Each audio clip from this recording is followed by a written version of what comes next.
Mike, with the piece yesterday, had you ever shared that story with your guys at all? No, no, no. Bill Ryder, the Kansas City Star, who I'm not going to say I got close to him while I was there, but he took a liking to our team and I guess my story. And so he covered us pretty closely that first year. And so he and I ended up building a relationship, which is now has gotten real close. He wrote something about it. I don't remember what year it was in. Is that the year? Yeah, he wrote something about it then. But no, I've never shared that experience with our players or with too many people outside of personal friends and family. Well, yeah.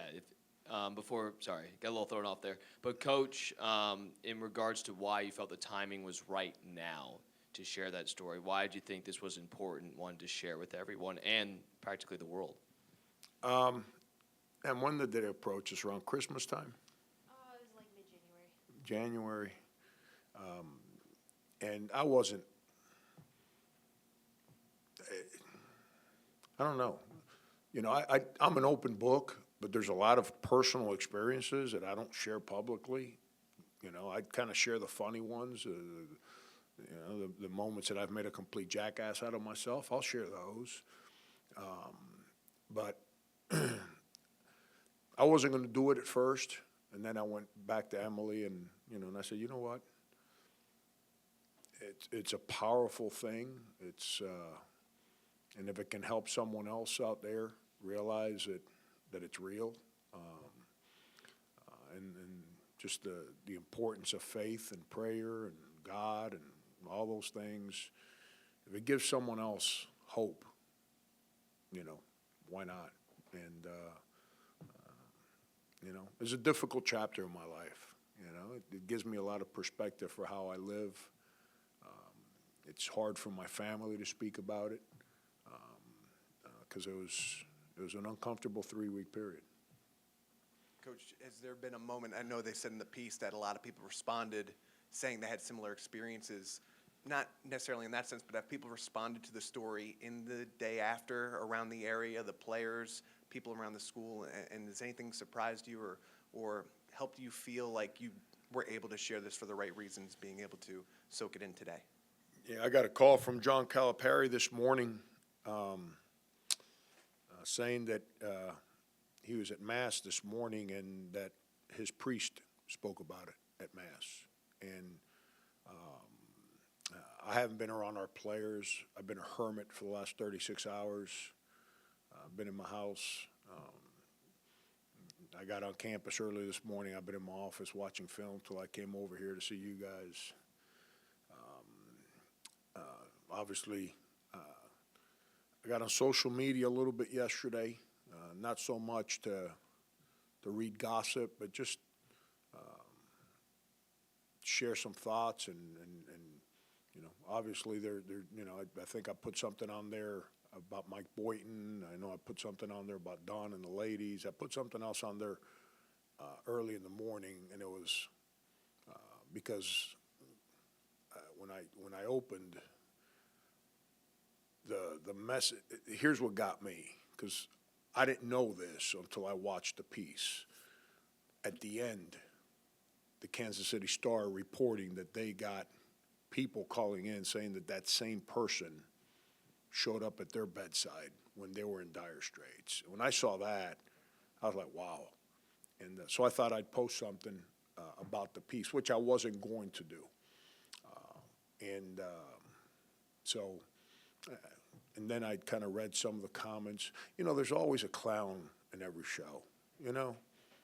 I mean, I think there were like 14,000 yesterday when I checked views, and like every comment was like unbelievable. And then there's always that one guy, you know, which is the problem with social media, that people get wrapped up over that one clown rather than the power of 13,000. And But I think the reason I did it was maybe to give others hope and let people know that it's real. And based on the social media feedback, I had some of my players text me like, wow. And I guess that was the purpose. I also had an interesting moment this morning. The assistant at the chiropractor's office, her nephew had been sent home with leukemia and told he had 2 weeks to live from the Vanderbilt hospital last month. I went into this morning, says that the local hospital just cleared him, clean bill of health, that there's no leukemia. So, it's, I don't know. That's why I shared it, just give people hope. I guess you kind of talked about it earlier, but you said you didn't know that at the end of the piece that there was going to be the stuff about the Kansas City Star and their reports of seeing them there. Just what was your emotional reaction when you saw that, and kind of, why did that hit you so hard, I guess, when you saw that they had other reports? Because I know the impact it made on my family. Got to understand, I was like on the dark side, so I don't recall any of this happening. But I know my wife and my uncle, the two people that were there, when they start speaking about it, I know they're moved to like tears and to nerves and to like, and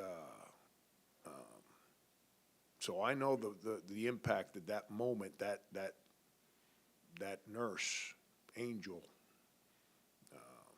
because no one at that hospital to this day has any idea who that was. And I've sat with my uncle, who I've got a special bond with, and seen the emotion, his hands shaking 12 years later, of feeling the heat coming through his body as that lady was praying over me. That's powerful stuff, man.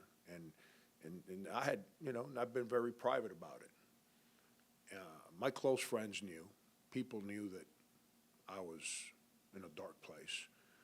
And there were people planning on flying out there to see me before I went.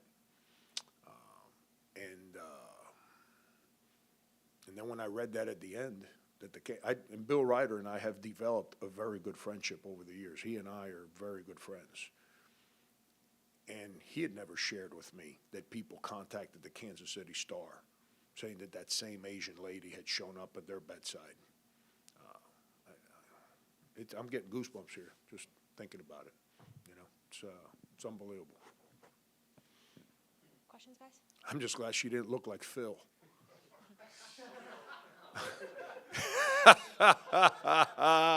Sorry, Phil, I couldn't let that one pass. Oh, holy cow. Frank, that was a pretty powerful piece, but getting back to basketball. I'll talk baseball if you want me to. That's all right. Basketball, this team's been, maybe it looks up and down, but you've been positive about this team for a lot of the year. Do you think they've got a good mindset heading into this tournament where they know what the job is, and they can maybe draw on some of the things that happened last year to really compete hard this week? We're a much better team today than we were 2 months ago. We were actually getting better. You're tired of hearing this from me. We're getting better, and then with the injury bug hit us of all the places at the point guard spot. And we lost both guys, bang, bang, like within 2 days. So now we're undermanned, and it's not just undermanned in games. You don't have point guards to practice against in practice. So you guys off the ball, I don't want to say raggedy, but that's what it kind of gets like. You lose your timing. You got guys that don't know how to play the position. There's the competitiveness that needs to exist at that spot is not there defensively. So offensively, guys aren't being prepped for what's coming. So we kind of went through a 2-week period there where we were kind of just treading water, couldn't get better. And then after the Alabama game, that's when Hassani came back. And then we slowly but surely started getting better. And we're a much better basketball team today than we were. I said this after the Auburn game the other day. You know, it's if you ranked conference schedules, we had the hardest schedule of anyone in the league. Now, it doesn't try to rationalize why it's okay to say that we were 7-11 in league play. That's not what I'm doing here. But it doesn't. Our record doesn't reflect how much better we've gotten either. And you know, we're big boys. We sign up for the job. We know players and coaches. We know that we're going to get judged on wins and losses. It is what it is. But internally, the perspective needs to be: are we getting better? And we have gotten better. You know, it's disappointing that we go into Auburn and we couldn't figure out a way to close that game out. It's disappointing to go to Mississippi State and couldn't figure out a way to close that game out. You know, or we're sitting here on a 5-game winning streak and we're not speaking about, you know, we're speaking more about some other stuff than we are about whatever this week holds for us. But with all that said, we have to trust in who we've become. And we're not going over there to win 5 games. We're going over there to win Wednesday. And if you win Wednesday, then you get a chance to play Thursday. And we'll deal with Thursday when Wednesday's over with. But we're excited. We're going to be excited. I mean, we would have gone into Auburn to play a game in early January. I probably would have exited through a trap door below my seat. Instead, we went in there at the end of the year, and they're playing for a conference championship, and they're going. And we're nose to nose, man. We're right there. And just wasn't quite good enough. Coach, you talk about being nose to nose with several of the better teams this year from a standings perspective in the conference. Does that give you some sort of sense of confidence in for these guys going into this tournament? I know you're not focused on trying to win 5 games in 5 days, but knowing you've competed with the best and have beaten the best at times in your league, does that at least give you that sense of calm going in, like, hey, if we can play to our potential, there's a chance we can make a run here? Yeah. If you're getting beat on a regular basis like Florida beat us here at home, then you go into this conference tournament and you're not too excited about what's in front of you. But when you feel pretty good about who you are and you know you're good enough to beat Kentucky and beat Florida, and you know, beat Auburn, and you know, it's go nose to nose with Tennessee. I know they got us twice, but you know, go into Arkansas and you're in a 6-point game with, you know, whatever, 8 minutes to go, whatever it was. I don't remember. I can't remember my last name, let alone last week. You have hope that you're good enough to play anybody. But we don't play anybody. We play Ole Miss. And we have to worry about beating Ole Miss. But yes, the ability to get better, to play the teams we've played, for the most part, play pretty good basketball, gives you confidence that whether it's Ole Miss, Arkansas, whoever it may be, that you've got a chance to win that game. Greg, you've referenced a couple times, I think, this year that you've probably coached Chris harder maybe than, I don't know, of all the guys you've coached. I don't know where he ranks in terms of how hard you've coached him. Is that just because he's still relatively new to the game, you see so much potential, but also he does things that still drive you crazy? I know that. Like, why specifically have you coached him as hard as you can, and what is still how has this year developed for him in your eyes? Number one, because that's what he wants. He wants me to coach him. And you ask him, he'll tell you, I came here because Frank was going to coach me. You know, he wasn't going to run away from it. And if I don't, he's going to be mad at me. I've never coached a player harder than I coached Jacob Pullen, though. So Chris, regardless of how hard I coach Chris, he's not even a close second to Jacob Pullen. But you got to coach. I think the biggest mistake we make in our business is that we take the guys that are supposed to be good players and we treat them with kid gloves, and then we take the other guys that aren't ready and we treat them real hard to try and get our message across. I think that's the biggest mistake you can make as a coach. Chris wants you to coach him, and I think it's a duty for the other guys on the team to realize that if your best player accepts coaching, wants you to coach him, doesn't run away from it, doesn't pout, doesn't cry, comes in the next day and he's just as excited as he was the previous day, it sets the tone for everyone else to fall in line and accept coaching. And that's why I do it. You know, I used to coach Michael Carrero when he was a freshman. Me and some of the guys that covered our team will tell you. You know, Mike and I had some brouhahas in front of the world to see that were unbelievable. But that's why he became a hell of a leader for us. That's why he protected that uniform, protected that locker room. And that's why the guys in the locker room respected him, because they knew that he not only wanted you to coach him, but accepted coaching. That's why Jacob Pullen became the great player he did at K-State, and that's why everyone else fell in line, because they knew that you know, he averaged 21 a game. He was a first-team All-American, but he wanted you to coach him, and he accepted it. And so it's just the way I believe. I believe you got to coach you got to coach all the guys on your team. When I mean coach, I'm not talking about yelling. I'm talking about holding them accountable. And then you got to coach each kid individually as to how his personality connects with what you're trying to do. And Chris wants you to coach him and coach him hard. That's what he wants. He wants to get better, and he knows it's hard. And and we need him to play better, plain and simple. So it's a combination of those two things. Obviously, Coach Kennedy no longer with this Ole Miss team, but did they come down the stretch still playing like an Andy Kennedy team? I started watching them last night. They're playing real similar. Obviously, it's the same players. It's not, but it's still his staff. They're playing very similar to how they did under him. They might be playing a little faster, maybe. You know, I don't remember now. We played them December 31st, I want to say. So I had not really paid attention since then. But as looked at my notes from getting ready for that game and watching them last night and again this morning, my eyes are telling me that they're playing a little faster, that they're probably shooting more threes from multiple places. Andy was big on certain guys shooting threes, but he didn't want everybody shooting threes. I think they got more guys shooting threes now.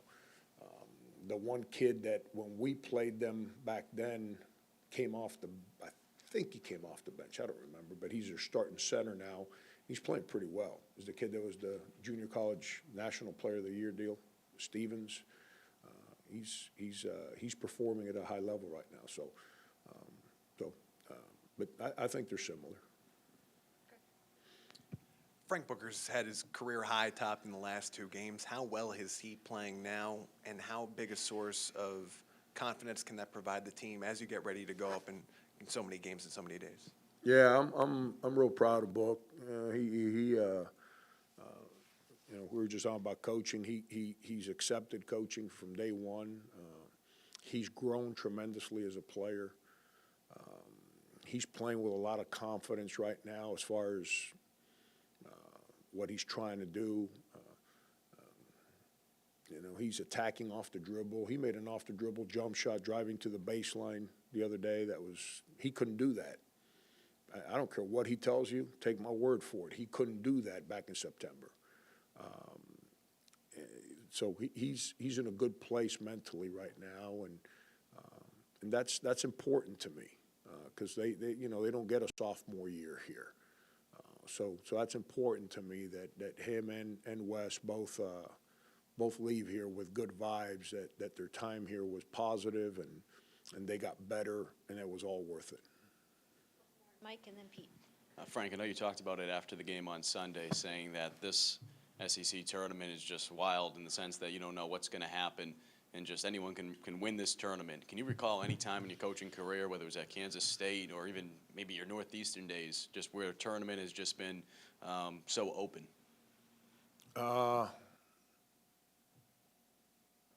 No, I mean, it's in college basketball, I can't remember even as an assistant coach, a year where a league was so close, top to bottom, as this league is. As far as I don't want to say see, when people say parity, that's the new word that's being used for the SEC. When they speak about the Big 12, they speak about what a great basketball league. Oh, all 10 teams have an argument to go to the NCAA tournament. Well, Kansas has won that league 14 years in a row now. Is that what it is? Okay, who's won this league 14 years in a row? So why is it parity here? I'm not real smart. It takes me time to figure stuff out, but I'm always kind of mind blown by that one. Like, how's that parity? This league this league regular season is the hardest that I've ever been a part of. As far as how competitive every single game is. There's not an easy game, home or away. There's not a game where you just kind of show up and you're figuring out a way to win. There's not a lead that's safe, and there's not a deficit that you can't overcome. That's where this league is at right now. So this week's unbelievable. You know, I thought Kentucky was starting to play real well. I'm just going by the scores. I'm not studying people's teams. And then they go to Florida and get beat pretty good. And, you know, 2 weeks ago, Florida, kind of when they came in here, they were kind of floundering a little bit. And all of a sudden, now they're playing well. So who knows? Who the heck knows? Missouri on certain nights, they probably, you know, give Golden State a run for their money. And then on other nights, you're like, how'd they lose that game? And I'm not taking a shot at anybody. It's just a league. It's unbelievable. And it's not so much the team, but it's that every opponent, every game is so, the margin for error is so small. Every team is so close to one another. You know, it's when I got in this league, like we're 7-11 this year. When I got in this league, 7-11 got you in the middle of the pack. 7-11 gets you playing in the first night of the tournament this year. That's how difficult this league has gotten. Frank, you were talking about Frank and Wes, and they've obviously improved along with everybody else. That's kind of a different dynamic for you, right? Because they're one and dones on the other side of things. Have you enjoyed that experience, or do you find yourself at times saying, man, if I had these guys another year, boy, what we could do? Pete, it's kind of, that's what our game has gotten to. It's like everyone's a one and done, because the ones that are real good as freshmen, they leave. The ones that come in and can't get away from the outside noise, they leave. The ones that come in and realize this is a lot harder than I thought it was, maybe I don't need to do this, they leave. So you end up like coaching a different roster every year. It's unbelievable what this has become. And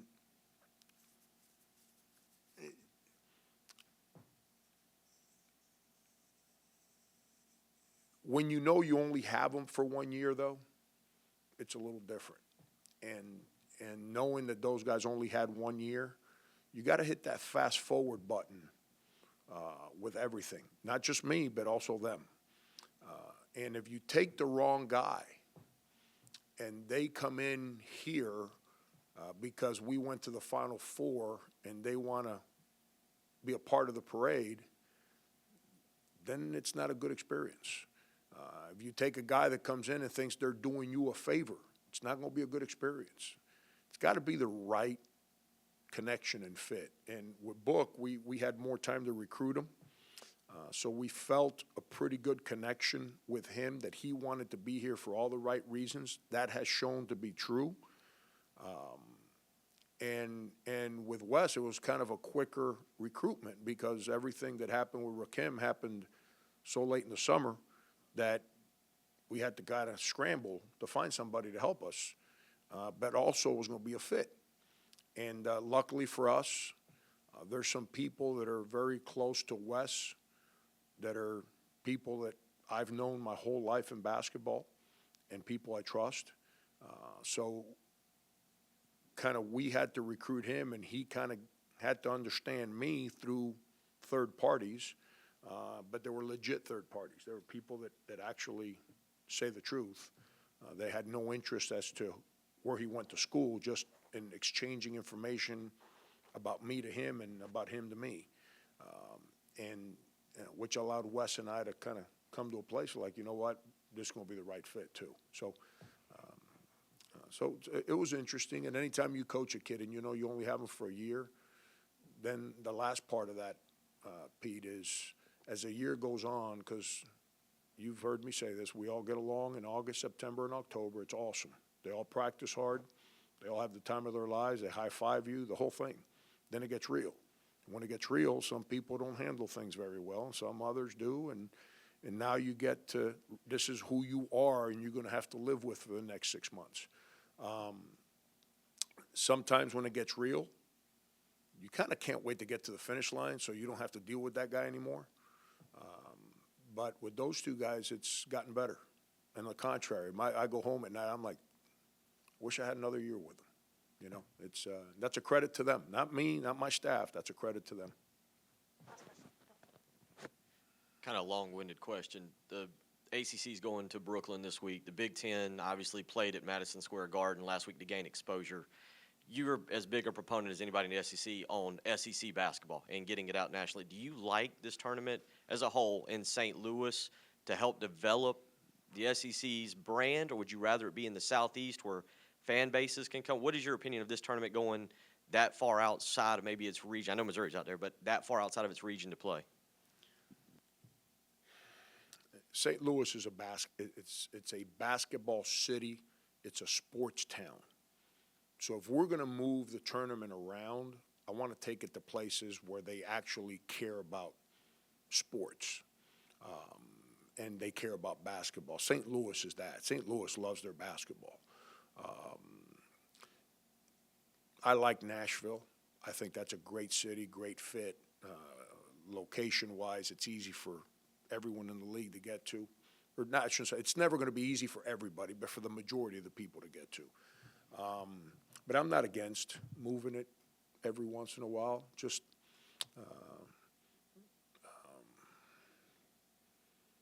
you know, that's not a bad thing. I coached ball out there, so I know how important basketball is in that part of the country. So I kind of like it, to be honest with you. I'm kind of excited to see what's going to be in front of us. I just hope SEC fans outside of Arkansas and Kentucky show up to support their schools. And if they don't, I kind of understand. Midweek games all the way out in St. Louis, but I do know how much basketball is respected and appreciated in that part of the country, so I'm not against it. I do like it in Nashville, though. I think, I've been a part of it in Nashville and Atlanta. Atlanta was real good, too. But I think Nashville's just, I don't know. It's the atmosphere in that. Every game is packed. It's, and I'm like the guy behind you. I'm kind of getting a little old, so I kind of like to know what time I'm going to drink my coffee in the morning, and I'd like to know where I'm traveling to in the first week of March. But I'm not against every once in a while putting it somewhere. If we're going to move it, let's just make sure we take it somewhere where people are going to, that community, that city, appreciates basketball, and it's going to be celebrated, not kind of treated like, why are they here? That we're going to do that, then we don't need to do it.